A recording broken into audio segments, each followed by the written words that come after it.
So welcome guys again. और आज की इस वीडियो में अगेन हम कुछ रैंडम एमसीक्यू पढ़ने वाले हैं, बट ये स्पेशली वीडियो होगी ब्लड बैंक से रिलेटेड। और नीचे आप मुझे कमेंट में बताना कि कितने आपके सही हैं। हालांकि ये सेम चीज़ मैं हर वीडियो में बोलता हूँ।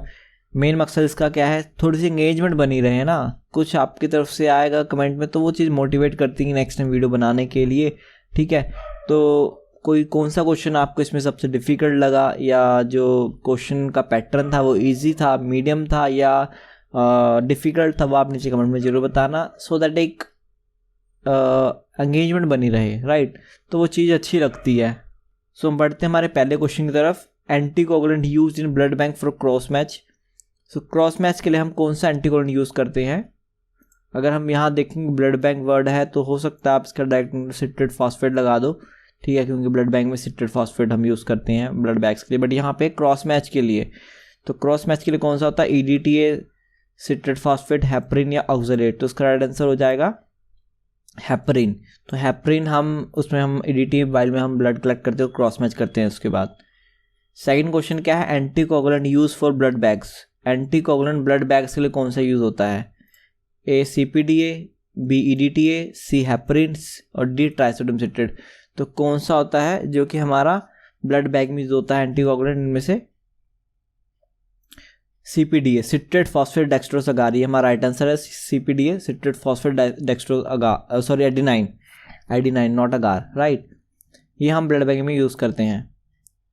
नेक्स्ट क्वेश्चन है how to extend the shelf life of RBC to maximum by using. तो हम RBC की जो सेल्फ लाइफ है वो कैसे बढ़ा सकते हैं up to maximum? With the help of optisol, dextrose, adenine और माल्टोज। तो इसका राइट आंसर क्या हो जाएगा? ऑप्टिसोल।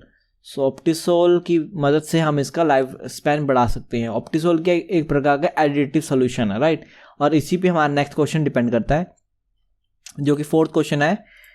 Additive solution increase shelf life RBC up to. तो एडिटिव सोल्यूशन जो कि इंक्रीज करता है RBC की सेल्फ लाइफ कब तक? 120 डेज, 60 डेज, 42 डेज या 35 डेज। तो कितने डेज तक?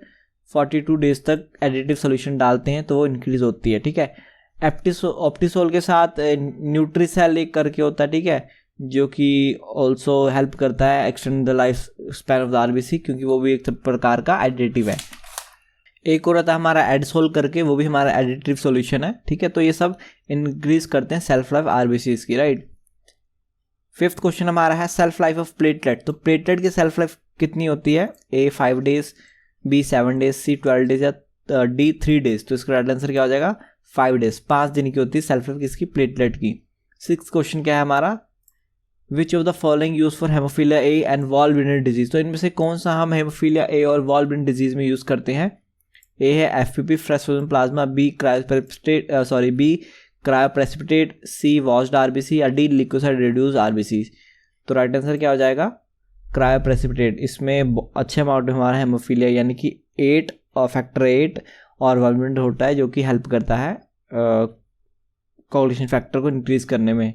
राइट, सेवंथ क्वेश्चन क्या है? Storage RBC increase the. तो स्टोरेज RBC है वो क्या इंक्रीज करते हैं? इनमें से lactic acid, plasma HB, ATP और प्लाज्मा पोटेशियम। तो ये थोड़ा सा क्वेश्चन में गलत लग रहा है, यहाँ पे आना चाहिए था storage RBC increase the following except. ठीक है, इनमें से सब बढ़ता है अगर स्टोर करेंगे RBC को, एक्सेप्ट क्या नहीं होगा। ठीक है, तो राइट आंसर क्या होगा? क्या नहीं बढ़ेगा इसमें से बताओ? ATP नहीं बढ़ेंगे, क्योंकि ATP जो होंगे RBC यूटिलाइज कर लेंगे और भी जो सेल है, जिसकी वजह से ATP यानी कि एनर्जी लेवल जो होगा वो कम हो जाएगा। ठीक है, लैक्टिक एसिड बढ़ जाएगा। ठीक है, क्योंकि ग्लूकोज जो लैक्टिक पारवेट में लैक्टिक एसिड में कन्वर्ट हो जाएगा। RBC ब्रेकेज होंगे तो प्लाज्मा HB बढ़ जाएगा, और RBC की ब्रेकेज होने के कारण पोटेशियम लेवल भी इंक्रीज हो जाएगा, क्योंकि ये इंट्रासेलुलर है हमारा। ठीक है, सेल RBC के अंदर होता है तो पोटेशियम लेवल इंक्रीज हो जाएगा ऑटोमेटिकली। एट्थ क्वेश्चन क्या है? Lag phase for secondary immune response. Lag phase कितना होता है सेकेंडरी इम्यून रिस्पॉन्स के लिए? 2 डेज, 1 डे, 1 मंथ और आवर्स। तो जो हमारा प्राइमरी होता है लैग फेज वो टाइम लगाता है, ठीक है, डेज से मंथ तक। ठीक है, उसमें कुछ दिन और मंथ तक भी लग सकते हैं। बट जब सेकेंडरी होगा उसका काम ही यही है कि उसने ऑलरेडी पहचान रखा है जो भी फॉरेन पार्टिकल है, तो इमीडिएटली एक्ट करेगा, यानी कुछ घंटों के अंदर ही वो काम करना स्टार्ट कर जाएगा। तो राइट आंसर क्या हो जाएगा? D hours. घंटों में ही होता है जो इम्यून रिस्पॉन्स होता है सेकेंडरी लैग फेज का। 9th क्वेश्चन है विच of the following statement is wrong for primary response. तो प्राइमरी जो रिस्पॉन्स होता है इसमें से कौन सा गलत है, जो प्राइमरी इम्यून रिस्पॉन्स होता है उसके रिगार्डिंग में से कौन सी स्टेटमेंट रॉन्ग है। So rise slowly, peak then decline, day to month, IgG nature, और डी है is activate in response to exposure antigen. तो इसमें से क्या चीज़ है जो कि गलत है, ठीक है। तो ये चीज़ तो सही है कि जो प्राइमरी रिस्पॉन्स होगा वो स्लोली आता है और फिर बढ़ता है और कुछ टाइम बाद डिक्रीज हो जाता है, राइट। इसको टाइम भी लगता है प्राइमरी रिस्पॉन्स होने में, कुछ दिनों से कुछ मंथ, जैसे कि मैंने ऊपर बताया डेज से मंथ लगते हैं, राइट। एंड सी है IgG नेचर, तो ये गलत बात है। जो प्राइमरी इम्यून रिस्पॉन्स होता है वो with the help of IgM होता है, इसीलिए उसको प्राइमरी एंटीबॉडी भी कहता है, ठीक है, प्राइमरी एंटीबॉडी, ठीक है। और IgG होते हैं सेकेंडरी रिस्पॉन्स में काम करती है। तो राइट आंसर इसका हो जाएगा सी, IgG नेचर, जो कि रॉन्ग स्टेटमेंट है regarding the primary response. IgM right answer होगा इसका। और डी क्या है, is activate in response to exposure antigen. हाँ, तो ये डी भी एक सही चीज़ है। इनमें से गलत जो चीज़ है वो ये IgG नेचर है, ये गलत चीज़ है regarding the primary response. 10th question है वार्म एंटीबॉडीज आर। तो इनमें से वार्म एंटीबॉडी कौन सी है, ए कैल, बी डफी, सी RH और डी ऑल ऑफ अबव। तो इसका राइट आंसर क्या होगा, डी ऑल ऑफ अबव। सारी की सारी ये हमारी वार्म एंटीबॉडीज़ हैं, ठीक है। हो सकता है इसको मोस्टली RH दबाएं, मोस्ट ऑफ द स्टूडेंट टिक करें, बट कैल डेफी भी इसका राइट आंसर है, तो ऑल ऑफ अबव इसका राइट आंसर हो जाएगा। 11th which of the following is true for emergency transfusion. Emergency transfusion हो रही तो इनमें से कौन सी सही चीज़ है। Give AB positive immediately give leukocyte reduce RBCs, give O negative, और डी हमारा है मस्ट डू क्रॉस मैच। तो देखो इमरजेंसी ट्रांसफ्यूजन यानी किसी डोनर की बात हो रही है, डोनर को रिसिपिएंट को अपने देना ब्लड, है ना। वही तो इमरजेंसी ट्रांसफ्यूजन क्या है, कोई बंदे को चोट लगी है, किसी को एक्सीडेंट हुआ है, अर्जेंसी के कारण उसको ब्लड चाहिए, तो उसको क्या देंगे इनमें से। तो यहाँ पे अगर सिंपल मैनर में देखा जाए तो बात हो रही है कि यूनिवर्सल डोनर कौन है। इमरजेंसी केस में कौन काम आता है, यूनिवर्सल डोनर। तो डोनर होता है O नेगेटिव, तो इसका राइट आंसर क्या हो जाएगा, O नेगेटिव। बात करें डी की मस्ट डू क्रॉस मैच, तो इमरजेंसी के टाइम में क्रॉस मैच करो या ना करो, करना चाहिए, बट नहीं अगर टाइम है तो हम पैकेट में लिख देते हैं कि इसमें क्रॉस मैच नहीं कर रखा, उसके बिना दे रखा है, बट इमरजेंसी के कारण हम उसको O नेगेटिव दे देते हैं, ठीक है। लिकोसाइड रिड्यूस RBC को लिकोसाइड रिड्यूस करने का मतलब ही नहीं है, राइट। यहाँ पे हम कोई एलर्जिक इन सब के लिए तो इसको दे नहीं रहे हैं, यहाँ पे हमें उसको लाइफ बचानी है, तो उस केस में क्या होगा, हम O नेगेटिव देंगे, ना कि किसी स्पेसिफिक रीज़न के हिसाब से देंगे। AB पॉजिटिव हम देंगे नहीं, क्योंकि AB पॉजिटिव क्या यूनिवर्सल रिसिपिएंट है, डोनर नहीं है, राइट। इसलिए जो राइट आंसर क्या होगा, O नेगेटिव, जो कि ट्रू है ट्रांसफ्यूजन के रिगार्डिंग। इमरजेंसी ट्रांसफ्यूजन में O नेगेटिव ब्लड देते हैं हम। 12th क्वेश्चन क्या है, bacterial infection is dash type of transfusion reaction. तो बैक्टीरियल इन्फेक्शन कौन सी टाइप की transfusion reaction, acute immunological, delayed immunological, C है एक्यूट नॉन इम्यूनोलॉजिकल, या डी है डिलेड नॉन इम्यूनोलॉजिकल।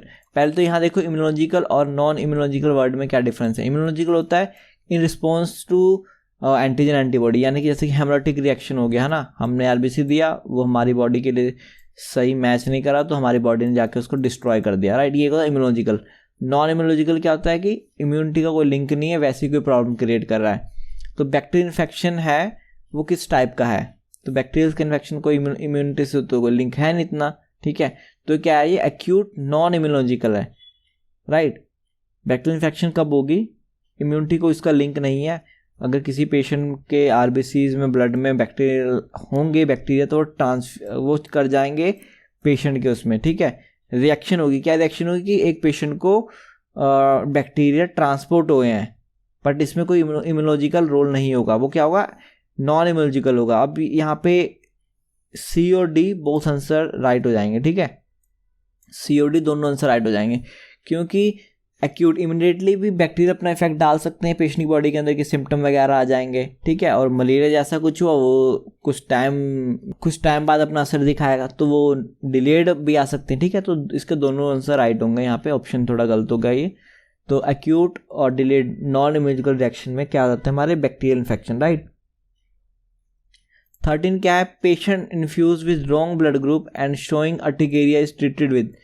एक पेशेंट है जिसको कि रॉन्ग ब्लड ग्रुप दे दिया गया है और अर्टिकेरिया शो कर रहा है उसको, ठीक है, अर्टिकेरिया, उसके पूरी स्किन के ऊपर रैशेज वगैरह हो गए यानी कि एलर्जिक, तो उसमें से इसमें से क्या चीज़ हम ट्रीट करेंगे, ट्रीट कैसे करेंगे?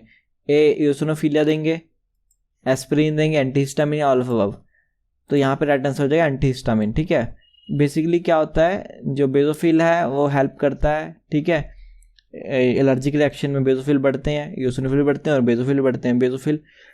तो यहाँ पे है कि बेसोफिल क्या सिक्रीट करते हैं, हिस्टामिन, तो उनके एक्शन को रोकने के लिए हम एंटी हिस्टामिन देंगे, जिसकी वजह से कि जो कि एलर्जिक रिएक्शन है वो उतना ज़्यादा मिनिमाइज हो सके एक हद तक। उसके बाद फिर हम अगर और ज़्यादा प्रॉब्लम है तो फिर वो स्टीरॉयड वगैरह नेक्स्ट लेवल की बात होती है, बट इन स्टार्टिंग केस हम एंटी हिस्टामिन ट्रीटमेंट के तौर पे देते हैं।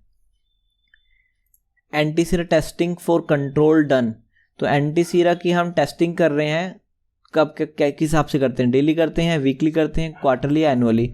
तो एंटीसीरा की टेस्टिंग डेली होती है, ठीक है। डेली हम किसी का ब्लड ग्रुप कर रहे हैं तो एक हम कंट्रोल जरूर लगाएंगे स्टार्टिंग में आते सार पहले कि जो हमारे एंटीसीरा वर्क कर रहे हैं या नहीं, राइट। 15th क्वेश्चन क्या है, most important step for assuring safe blood transfusion.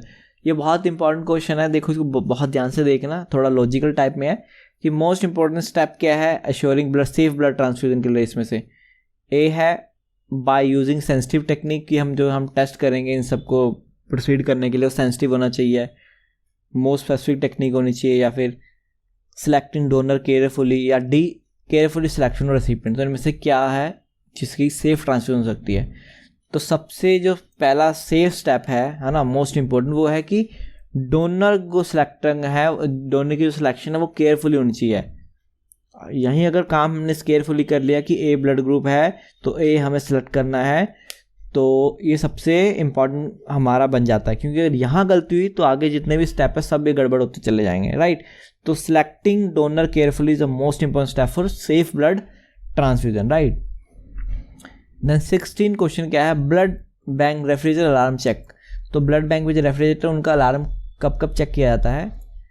Daily check करते हैं, वीकली चेक करते हैं, क्वार्टरली चेक करते हैं, एवरी आवर चेक करते हैं, ठीक है। तो बेसिकली क्या होता है, क्वार्टरली चेक करते हैं हम।